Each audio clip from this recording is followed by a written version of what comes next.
Morning, guys. Welcome to Coffee Chat. Wow,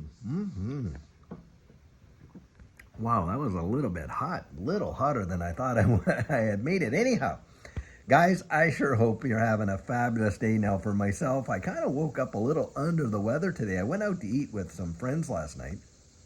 And during the night I couldn't sleep. I was back and forth to the washroom, this and this and that. And then this morning I woke up and boy, did I ever feel nauseous. Ended up, wolfing my cookies and stuff like that. And so it's taken me a little bit to get moving today, but I'm on the mend, feeling better, all that kind of stuff. Now, guys, I have been reading some articles this morning, and three of them primarily, that do they ever tell the story? And I'll tell you what. So, first article is talking about how this rate cut right now has kind of just sent liquidity crazy. And of course, the markets are reacting extremely positive to, this promise of easy money, like we have talked about. But guys, in the article, it says this is going to spark the next inflation surge. Now, here we are in a situation where, of course, we know that they had went out and they kind of hammered the interest rate thing to bring inflation under control, and that's their whole narrative. And they want to bring it under control. And of course, now what's going on is now that they've dropped it, they've done the rate cut. Well, all the prognosticators are out there saying, well, it's going to send inflation like crazy. And guys, I do believe eventually it will. And why is that? Is it because of the rate cut? Not so much. In fact, in my estimation, it's not the rate cut in and of itself. It is the fact that they have turned on those printing presses, and I'll tell you, they're not going to call it quantitative easing, but that is exactly what it is, and it is going to send it. In fact, when they've had this, free money, this easy money that they have printed out of the thin air on every time, what happens? Well, of course, the dollar is getting devalued, and anything measured against the dollar, of course, is appreciating because it's going to take more dollars to buy the same thing. Now, the deal is this. A lot of times the things appreciate faster than the dollar dives. And that's where you see the big, percentage gains and on and on. And look at what Bitcoin did. Bitcoin responded really positive to it. And listen to this. And this is the second article. So now you have BlackRock out there, and they're putting out this major pro-crypto report and on, and how it could be a hedge against inflation like gold and silver and on and on. Now, these are the same folks, guys, that for years were telling you and I how it was rat poison squared, so to speak. Now, that was Warren Buffett, but still a lot of these guys in the same camp, they all sang the same tune. And they were poo-pooing it and everything else. I remember watching Larry Fink himself coming out and saying, yeah, nobody that I know investing in our networks are interested in Bitcoin and on and on. And now, guys, are they not pumping it like crazy? And not just Bitcoin, of course, but a lot of these other assets in this space, Ethereum, XRP, Cardano, you name it, and a lot of the ISOs, of course.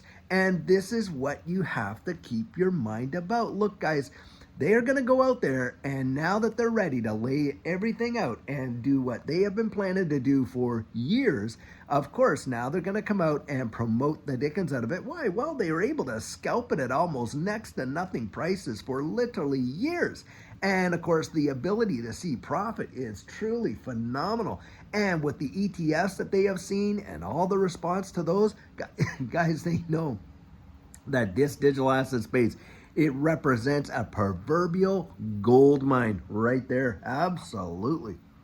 And don't kid yourself. As they start to move this, and we see this happen, and you watch the DXY, which is ready to absolutely fall when you look at the charts and things like that. You watch that go down. It's been an inverse correlation with this digital asset space every single time. And it has pumped it. And that's what I believe is going to come next. Now, is there going to be a correction? Absolutely. There are going to be corrections along the way. And eventually, guys, the bubble is going to pop. And we are going to see not a correction, but an absolute cataclysmic crash. I 100% believe it. And this is where you want to be able to get out there, and as things move, that you kind of be able to put your pulse, get the pulse of the market, and know when it's time for you to vacate and watch things happen. Guys, it's so vital, so vital, so vital. That's why I'm always out encouraging people. Get out there and educate yourself. You really have got to do it. Get a strategic plan in place. Do whatever. Now, I don't care if you do it with our coaching program or someone else's. Just get out and do it for your own sake. I'm telling you, if you're invested in this digital asset space, and if you're not, I'll tell you what. You may want to get out there and really research that and investigate whether or not that this space might offer some kind of opportunity for you, and measure it against whatever risk you got. That's one thing I've done. That's one thing Judy and I have done. And that's why I encourage people to get out and do it. Don't listen to all the fuzzers. Look, these guys have been telling this baloney for literally years and years, while in the back hallways and rooms they're loading up like crazy. And now that they have just filled their bags to absolute bursting capacity, so much so that even Santa Claus would be jealous, now they want to turn around and tell us how great it is. Right there, guys, tells you lots, I'll tell you what. And something else that I was reading was this. Look, when it comes to the real estate market, it has softened so much that it's literally probably one of the softest markets that it's been in 14 years. Yet, are you going to see prices increase in real estate? I believe you are. Why? Devaluing dollar. That is why when it comes to real estate, it's going to hold value more so than what you're going to see in the dollars. Now, does that mean that the value of that real estate has really increased? No, what it means is the value of the dollars going out to get it have decreased, and there is a significant difference. You have got to understand that, because guys, when you see the devaluing dollar like that, because of course they're printing it like it's going out of style, how that translates a lot of times is you see in the broader economy. Now, there are sectors that are going to benefit from that. Of course, gold is going to go up and things that are measured against the dollar, to be sure. But in this capacity, look, a house that, let's say, sitting at $500,000 now, let's say it appreciates to $700,000. But the value of those dollars to get it at $700,000 are actually less than what they were when you could get it at $500,000. Now, I know it's kind of a weird concept to think about, but you got to think it's what did the dollars in your pocket literally purchase? When you destroy the purchasing power, you're devaluing the dollar by increasing the supply.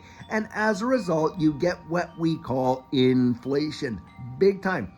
And in those type of environments, guys, people are not out there earning the same amount of money what they did before, are they? And stuff like that. Look, in the Great Depression and things like that, when we saw a big time, situation that was going on and on and on, a lot of people were literally going as far and as wide as they could to find as little work. In fact, people would hold up signs saying, hey, I'll work for food. Now, that was with a 29%, I think it was 29 or 30% unemployment. You know what they're projecting if we see a major crash again? Over 45% unemployment. Now, you just digest that for a second and think to yourself, what is the world going to look like? What's America going to look like in a cataclysmic crash like that? Not too good, I'll tell you what.